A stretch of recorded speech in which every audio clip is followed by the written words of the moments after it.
Welcome to the Sample Chapter Podcast, the show where authors read a sample chapter from one of their books. Here's your host, Jason A. Meiske. Hello, my friends. Welcome to the Sample Chapter Podcast, episode 207. Hey, this week we are going to Norway for an interview. It's our first time ever going to Norway, and we are having a magical, if not mystical, conversation with a very unique author that I really enjoyed speaking with. We are talking to best-selling author Lars Mytting, and we're discussing a little bit of his other books and then his upcoming novel, The 16 Trees of the Somme. The book comes out April 5th, so it's a week after this, or about a week after this episode drops. But we're discussing that and so many other things, like, well, talk about mystical. We're discussing writing from your subconscious, and that incredible ability that writers have to tap into the subliminal imagery that could be, it could be that you gleaned something from a TV show or a book or something from years ago. Or is there something more to it? You never know. But that was really cool. And, man, I can't wait for you to hear his story about trees and then his new book, 16 Trees of the Somme. And then there's another one as well that kind of goes along with this whole subliminal conversation. We talk about his writing schedule and writing flow. And, of course, how when you reach that point of endlessly editing the same thing over and over again, that could be leading to you being done. There's so much that we are discussing in this conversation. And like I said, Lars he is fantastic to talk to. I could sit down and listen to this guy. If he ever did a convention, I would love to sit in on that. It was really fantastic. And, and maybe, who knows, because I'm American, part of it could be his accent and the way he speaks, which is funny because he believes, when he does his reading a little bit later on, and which is absolutely fantastic.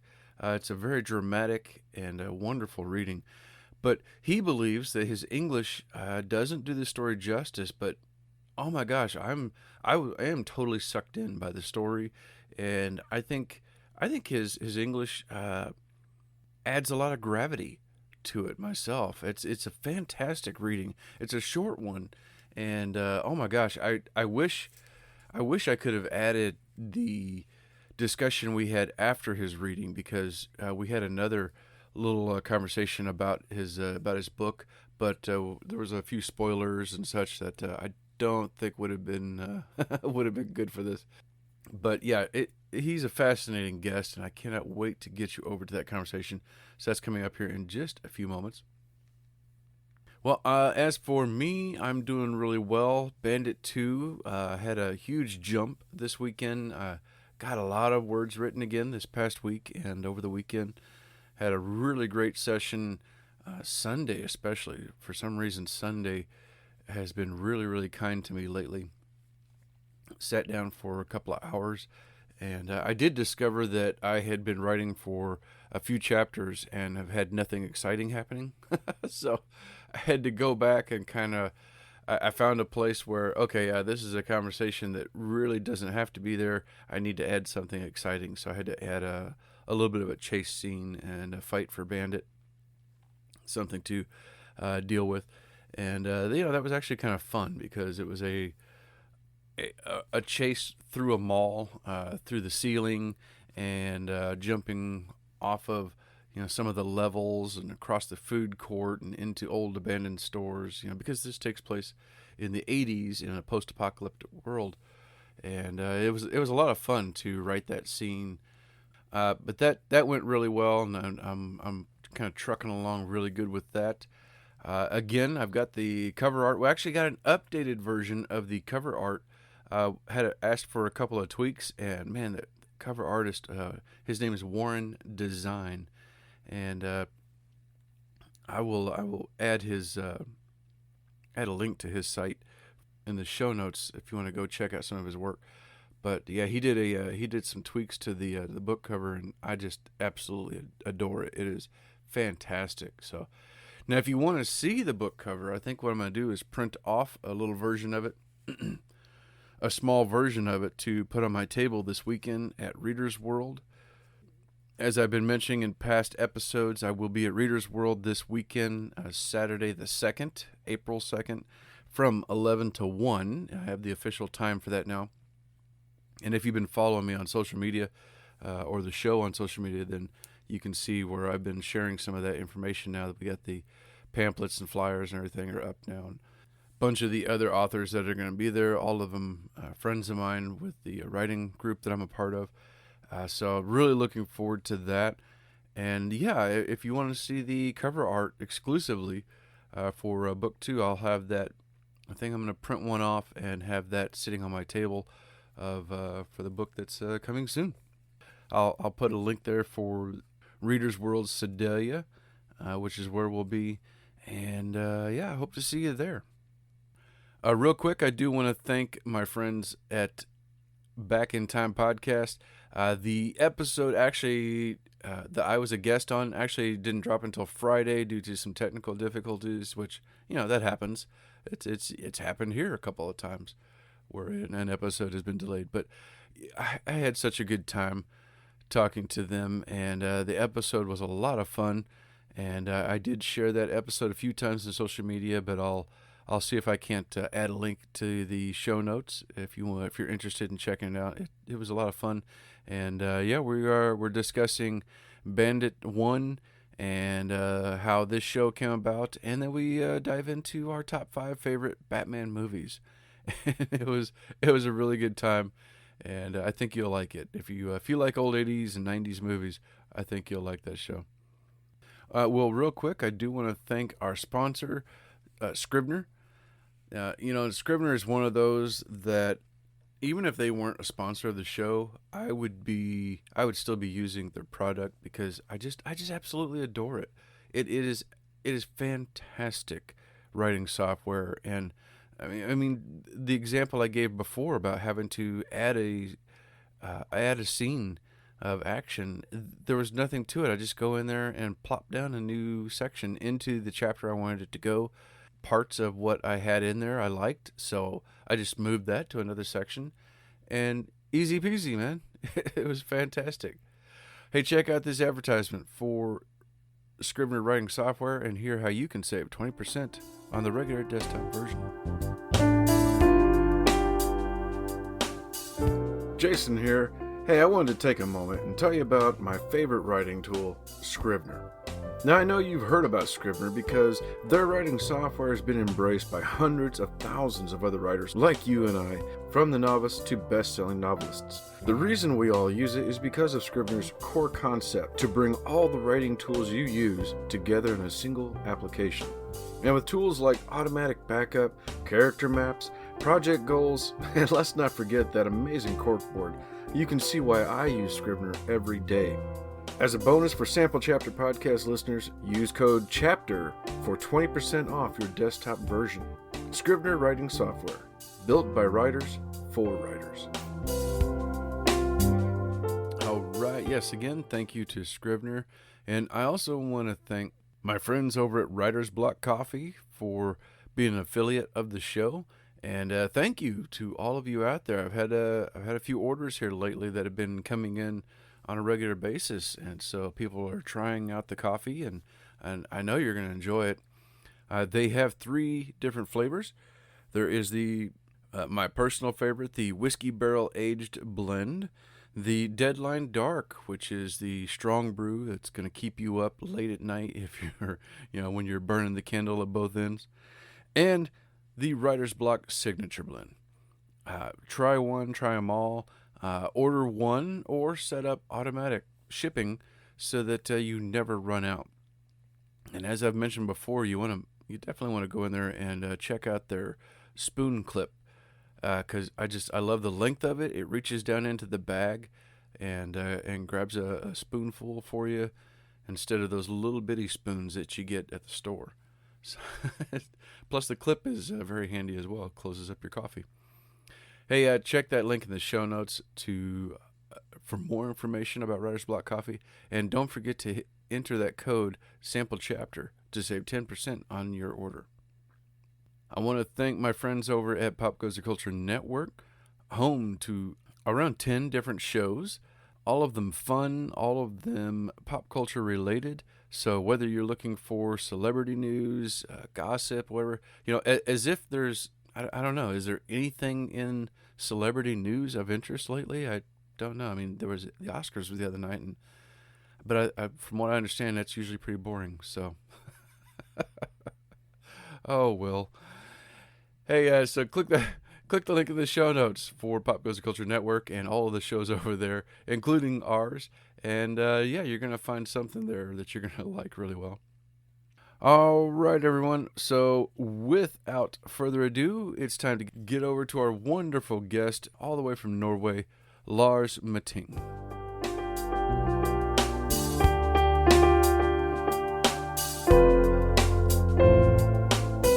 Ladies and gentlemen, welcome to the Sample Chapter Podcast. And oh my goodness, my favorite word, I think, in the dictionary is excited. And today I'm really excited because I have a first for the show, which is an author from Norway. My guest today is Lars Mytting. He is one of Norway's best-selling writers, is the author of Bell in the Lake, an indie next pick, and Norwegian Wood. His books have sold more than 2 million copies in 20 languages. His most recent novel, coming soon, The 16 Trees of the Somme, was awarded the Norwegian Booksellers Prize and was longlisted for the Dublin Literary Prize. He still lives with his wife and 2 daughters and their 3 forest cats in Elverum, a small town in the Forest District of Norway. Ladies and gentlemen, help me welcome to the show, Lars Mytting. Hello, thank you. How did I do with the name? Did I get that? Or Yes, you did. Pretty good. Yes. Well, welcome to the show. I'm so happy to have you here. Thank you. I'm so glad to join you. Well, let's start with how are you doing, and how's life been for you lately? Pretty good, actually. We had a quite mild winter, so no problems there. But the recent events in Ukraine, we are a neighbor country of Russia, so obviously that scared us a great deal. So that was perhaps the biggest change in our lives to actually have such a dramatic event so close to us. But apart from that, I'm doing well. I like to simply spend a full week writing and have a weekend off, and try to focus as much of my life as possible towards writing, quite simply. If I cannot do it, I turn grumpy and impossible to live with.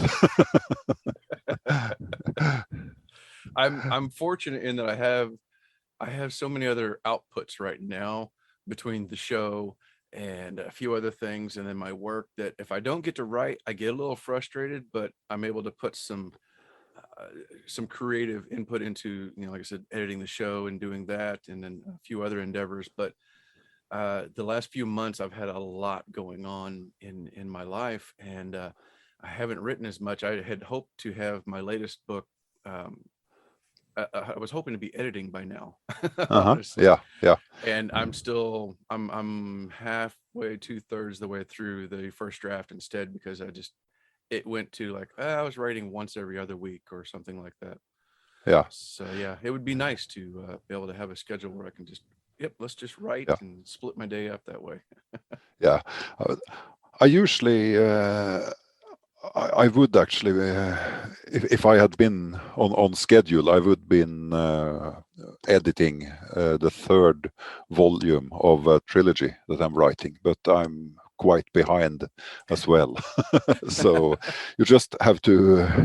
I think each book is so different from the previous one that you simply have to adapt to the flow of the story itself, and that's one of the main lessons that I learned through writing. I think that each story requires a different mode of work to be well say to fulfill its premise, and they are all different depending on what you write about. So it's really hard to predict exactly when when something is well, at least when something will be finished. I know when you sit there writing it, you will know by yourself when it's done or not. But Right. a few months ahead, I can be extremely frustrated and have no clue on how much work there is left.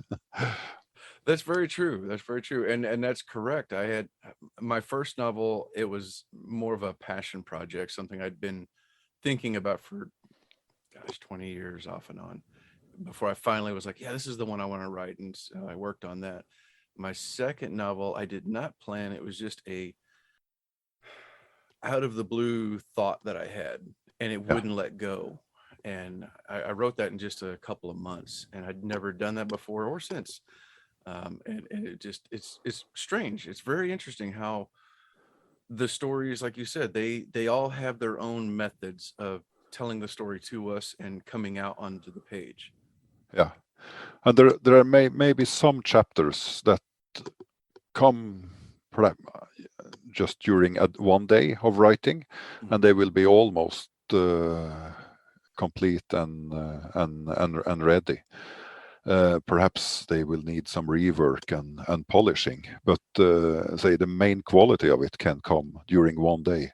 And on the other hand, I have chapters that require endless rewriting, and that I'm never completely happy with. And it's so hard to know in advance, really. Yeah. Hmm. Yeah. How much time do we spend trying to figure out if this word belongs or not Yeah, in that paragraph? yeah. I learned one thing, and that is if I change it during rewriting and I go back the next day and change it back to where it was, then the book is very close to being finished. Yeah, when it just gets different, but not necessarily better, but just different. That's when I like to end the process. Yeah, There you go. Yep, that's when it's yeah, time to put it down. yeah. Well, And you also alluded. there's a certain notion when I read the very ending of the book, Mm, and I somehow if I can read it the last 50 pages of the draft, and when I come to the very ending, if I get shivers on my back, mhm. then I know that it's ready. But if I don't get it, I just give it more months of work.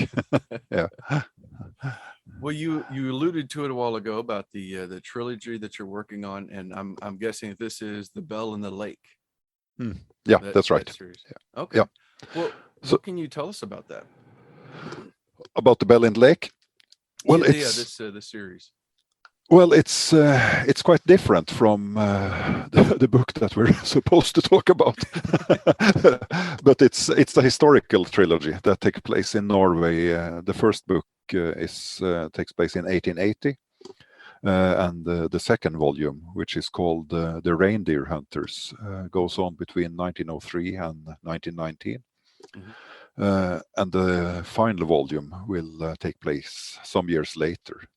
But it's based on an old legend in Norway about two church bells that were separated from each other.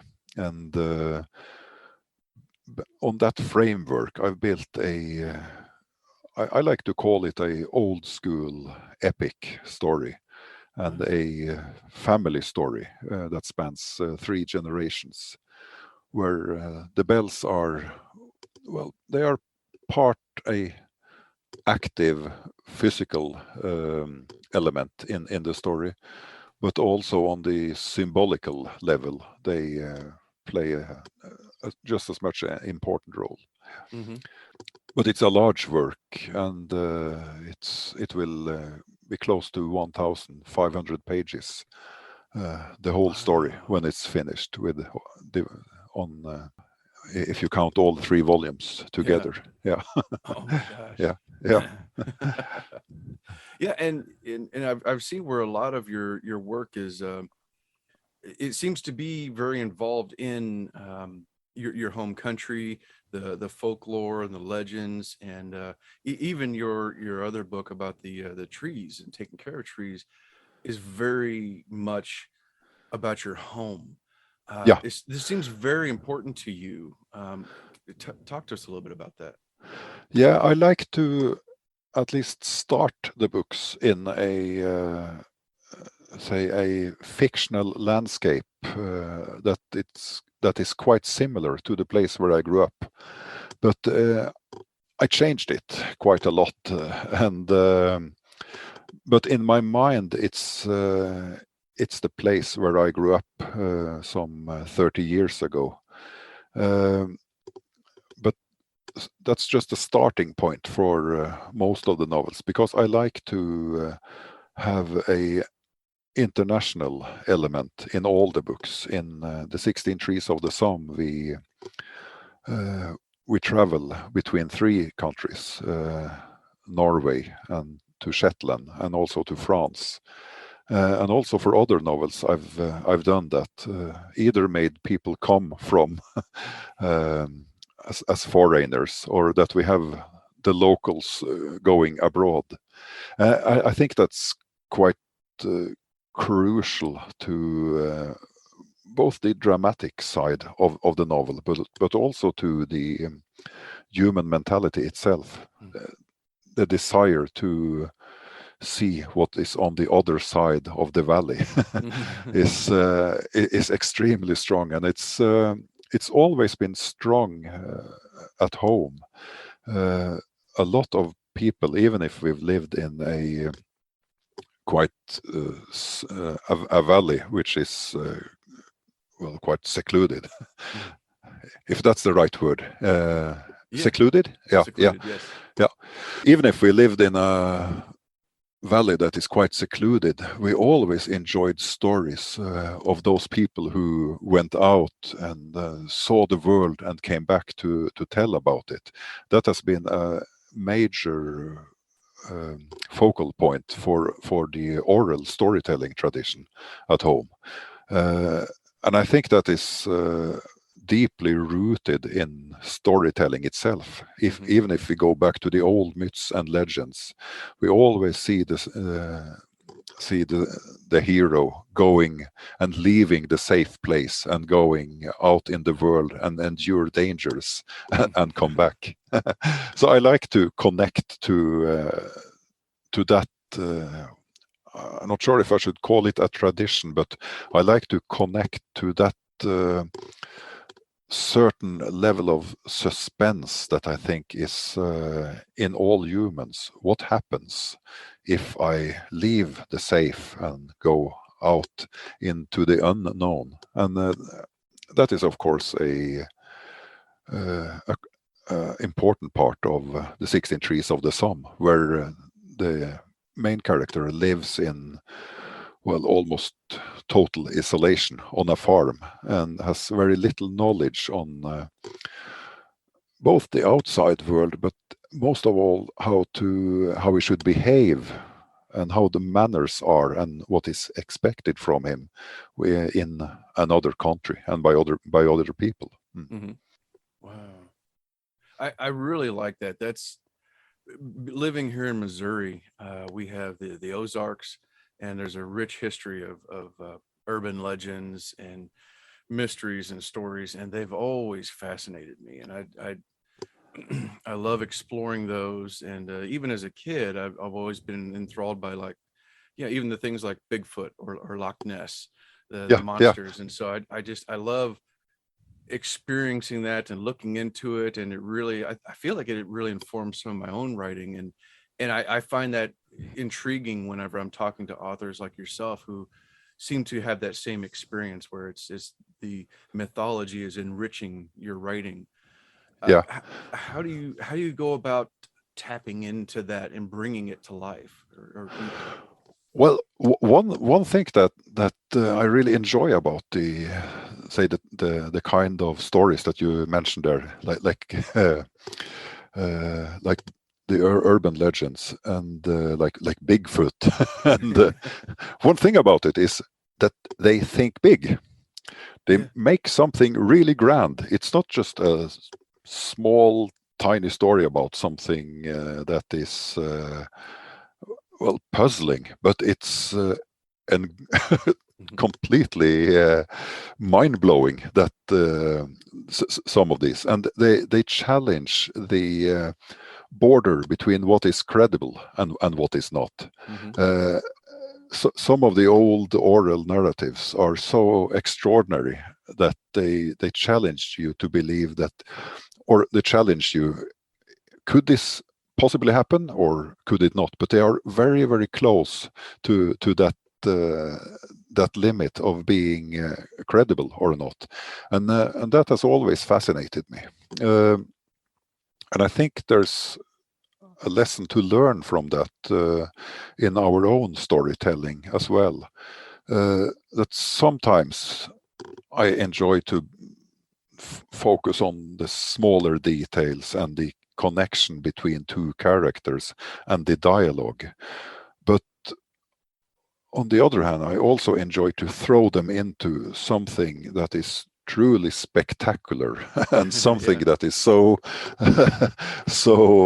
well, it's not over the top, but it should be very, very close to the top. And I think that is part of how we enjoyed telling stories to each other, leaving you in that very intermediate terrain between what is possible and not. I like to be in that no man's land there. Yeah. And it seems like something that you did to help bring about some of that believability is to make it personal with a family mystery, so that you're following both. Do you think that lifted it and raised it, where you have the fantastical, but then the family mystery that you're trying to solve, like in 16 Trees? Yeah, absolutely. It's when you read the first part of 16 Trees, it's very, very down to earth. Or should I say it's I think when you look at the first pages of the 16 Trees of the Somme, you meet a young person who is really engulfed in a mystery about what happened to his own parents, that they died when he was 3 years old under very unclear circumstances. And one of the things that I like about say the general mood of the opening chapters is that he never knew his parents, and he has this extreme desire to know if he is mourning them and if he is missing them in say a correct way. Because he doesn't even have the knowledge on how to miss someone. And so you sort of double up the loss of them. Both you miss the person, your mother and your father, and you are even so desperate that you don't know if you are missing them in, say, the correct way. Right. And that is sort of the driving force for him to solve the mystery about what happened to them, which of course unfolds into a great dramatic and epic terrain. No, but at the very heart of it, I think it's this extraordinary force in him to that he knows that he will never learn to know them, but he will try to learn if he is missing them, as a son should miss their parents. And one of the best lines, I think, in it is that he tells himself when he sets out on the journey to find out the truth, is that he wants to be someone that the dead one can trust. Oh, wow. Someone that that his deceased mother and father would be proud of seeing, investigating the mystery of their death. So he sort of visualizes them as the judges on how he takes on the journey to find out what happened to them. But it's a quite complex. It's a quite complex journey to start on, because perhaps the truth is bitterly unpleasant is the word. Yeah, but the problem is, of course, that when you go deeply into the past, you may find out things that are so unpleasant that you rather wouldn't know about them. And that's the challenge for him. He discovers things that he rather wouldn't know about. So perhaps the knowing the full truth is perhaps not desirable at all.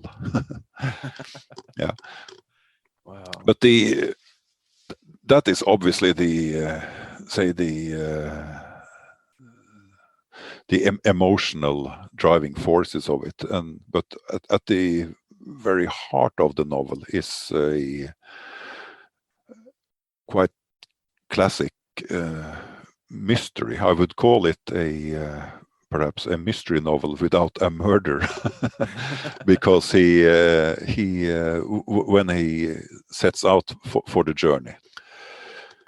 I mean, it's been described as, utterly compelling, beautiful, evocative, and completely unforgettable. And the 16 Trees of Somme. It sounds amazing. I cannot wait. It's going into my to be read file like right away.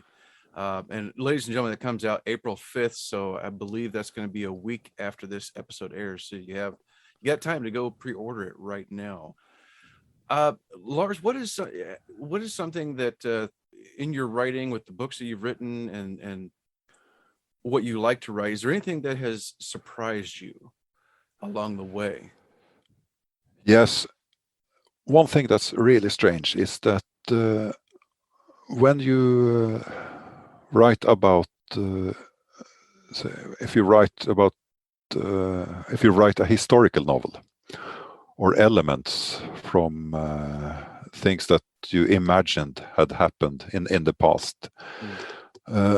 What always surprises me is that when I go to a place that I've been writing about, and I haven't been there before, but when I come there with the draft and the basics of the story, I nearly always discover something that is eerily close to my own imagination that actually happened. When I wrote the 16 Trees of the Somme, I just imagined that there would be 16 walnut trees on a battlefield that had survived the shelling from the enemy, and that 16 trees were still standing there. When I actually went to France to see the battlefields, I found a old English map that was used by the infantry that was on the front line.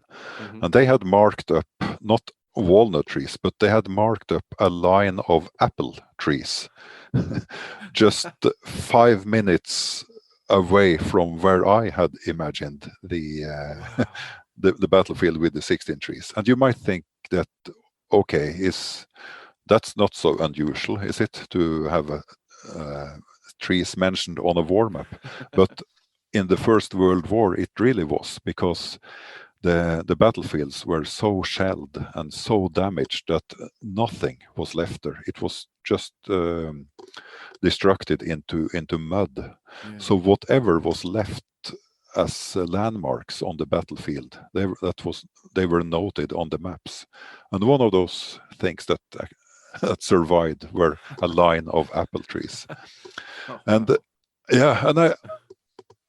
I've several times, also when I wrote the parts that takes place in Shetland, I had a basic idea of what I would find, or no, sorry, I had a basic idea that I put into the story. But when I came to the actual place, I noticed that both the landscape and also the mood of people and the terrain and the weather was extremely close to what I had imagined, even though I hadn't been there before. Yeah. So it's strange, really. It may be that some of the elements in a novel belong to such deep parts of the memory, perhaps things that you have seen or read, perhaps 15, 20 years ago, and that you believe you have forgotten. Yeah. But they actually show up during writing. Yeah. And you mistake it for being your own idea, even if it was something perhaps that you saw on a television show as a child, or a book that you read when you were 20 years old. At the age of 50, perhaps that same detail evolves into something beautiful. And when you go back to the place, or you go to the place where you describe that it happened, you reconnect with that memory. Yeah. I'm not sure, but I deeply believe that that when writing, you should let the mind wander and also let the subconsciousness work. I believe that if you write every day on a story, when you sleep, your subconsciousness will help you to dig deeper into the story. So when you go back to the writing desk, some of it will be either solved or improved during night by your own subconsciousness. Right. Yeah. Or the problem that you're trying to figure out all of a sudden comes to you. Like I love that. It's a magic that it is. I can only think of that comes about with writing.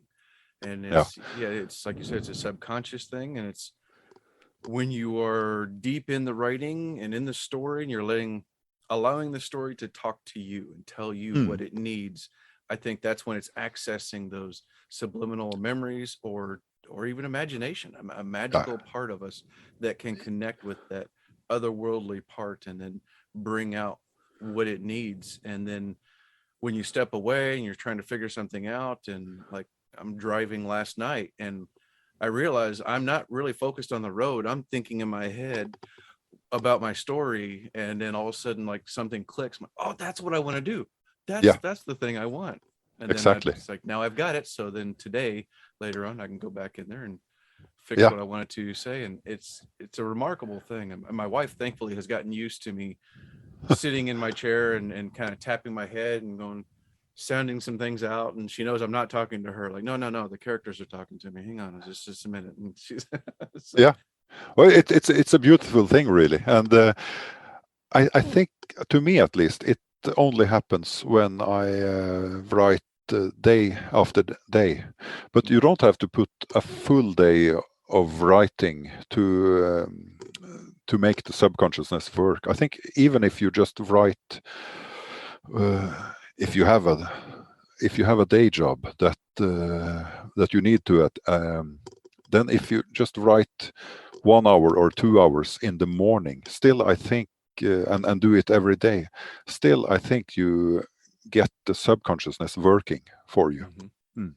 I agree. Yeah. So that's when I'm lucky enough to be able to write full time. But earlier on, when I had a day job, I tried to write 1 or 2 hours each morning, no matter what happened. And that rhythm is almost just as good as getting to write full time. But But again, I think you need to do it every day. Yeah. Yeah, Yeah. I Mm. agree. Mm. Oh my gosh, Lars, this has been magical. Getting to sit down with you and discuss something that is very dear to your heart and mine as well. And I think it's going to be, I think a lot of listeners are going to be able to identify I know a lot of authors do listen to the show, and I think they're going to be going, yes, Lars has it. He knows what he's talking about. Let's So hope that so. that just means, people, that you need to follow the links in the show notes and pick up 16 Trees of the Somme, coming out April 5th. That is it's available right now for pre-order, so go and grab a copy of it. Lars, thank you so much for being on the show. Where could people find and follow you? Sadly, I'm not very good in the digital domain. I have a website that hasn't been that hasn't had some news since, I'd say, the 1980s. But it's there are online. There are a number of interviews and reviews of all my books. I think simply that's the best way to start with this excellent podcast and Oh. gradually try to look at what other people has written about my books. I have a website, but that hasn't been maintained for ages. But you get a basic idea of my books and my writing there. Yeah. Yeah, and everybody, it's a very unique website. It's in Norwegian.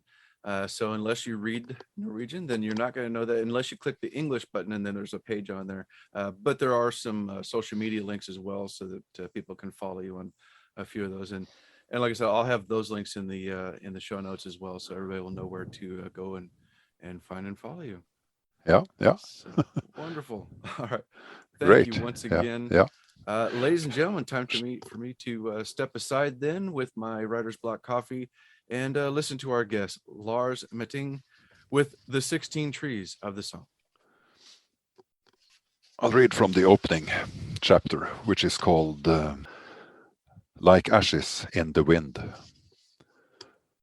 For me, my mother was a scent. She was a warmth, a leg I clung to, a breath of something blue, a dress I remember her wearing. She fired me into the world with a bowstring, I told myself, and when I shaped my memories of her, I didn't know if they were true. I simply created her as I thought a son should remember his mother. My mother was the one I thought of when I tested the loss inside me. Seldom Dad. Sometimes I asked myself if it would have been like all the other fathers in the district. Men in their home guard uniforms, in football trainers at old boys practice, getting up early on the weekends to volunteer at our local association of hunters and anglers. But I let him fade away without regret. I accepted it, for many years at least, as a proof that my grandfather had tried his best to do everything my dad would have done, and that he had in fact succeeded. My grandfather used the broken tip of a Russian bayonet as a knife. It had a flame birch handle, and that was the only real carpentering that he had ever done. The top edge of the blade was dull, and he used that to scrape off rust and to bend steel wire. He kept the other side sharp enough to slice open heavy sacks of agricultural lime. A quick thrust, and the right granules would trickle out of their own accord, ready for me to spread across the fields. The sharp and the dull edges converged into a dagger-like point, and with that he would dispatch the fish that we caught on Lake Saxum. He would remove the hook of the powerful trout flapped about, furious to be drowning in the air. Place them over the gunwale, force the tip of the blade through their skulls, and boast about how broad they were. It was always then that he would raise the oars to watch the thick blood trickle down the steel blade, while thin drops of water ran down the oars. The drops flowed into each other. The trout bled out, and became our fish from our lake. And there you go. That was Lars Mytting reading a sample from his new book, The 16 Trees of the Somme. The book comes out April 5th, so just a few more days away. You can go in and pre-order it right now by clicking the link in the show notes. And just real quick, I told you, right? I told you that reading was dramatic and amazing. Definitely leaves you wanting more, right? Hit that link in the show notes to get a copy for yourself, and don't forget to follow Lars everywhere that he's available. You also want to click the link in the show notes for our podcast friends, sponsors, and affiliate alike, and hit that subscribe button so that you don't miss out next week when I'm back with a fantastic new guest, a new book, and a brand new sample chapter. Take care, my friends.